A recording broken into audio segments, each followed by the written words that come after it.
Whenever you look at converting an old wood-burning fireplace into an insert that's more efficient, how the insert is actually installed itself is sometimes just as important as the insert itself. And what I mean by that is there's certain things that you need to do inside of the existing wood-burning fireplace to make sure that that insert can be as efficient as possible. What you're basically going to have is you're going to have your existing fireplace and your existing chimney. Pardon my lack of art skills, but so you got your existing fireplace running up through the roof with the chimney here.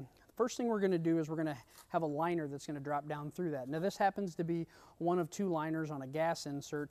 A wood burning insert uses a little bit different liner, and a pellet insert uses a little bit different liner as well. But again, it's all a flexible liner so we can wrap it around elbows and bends you may have in your fireplace from there. So we're going to drop this down through that existing chimney first. Now one of the most important parts is this stuff right here, and this is a non-flammable insulation.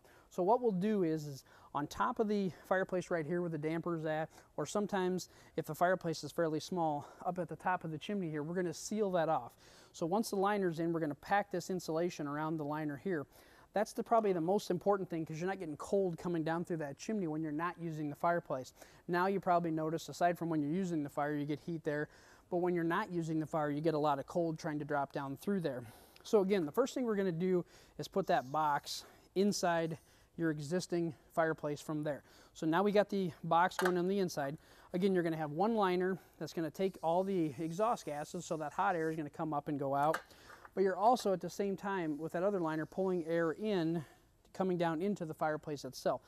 So by doing it this way, by having two liners come down through, by having the insulation on top of the fireplace, you're making that insert a lot more efficient. So again, even when you're not using it, you're getting a lot more heat out of it. Now, on a wood burning insert, you only have one liner that comes up, but you're using so much less air from the room than your wood burning fireplace is going to.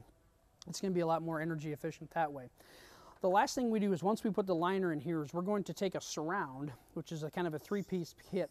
We're going to go around that existing fireplace like this and cap off the difference between the new insert and the old fireplace itself. So that's the surround that's going to go around it, and then we'll put a door on the front, and everything will be fine as far as the look on the front of the fireplace as well. Now the other thing, as far as whether it's a wood burning insert or whether it's a gas insert, obviously a gas insert is going to need the gas, is what we usually do is if there's a basement down here, we can tap into a gas line, or even on the outside. We'll bring the gas line into the side of the fireplace behind here, and then hook the gas right up to the fireplace so you don't see any of the gas line. And then also the same thing with electricity. We're going to bring electricity into that. That way the fans and everything that need electricity inside the insert have power to them. But we're going to do all that in behind before we cap everything else off.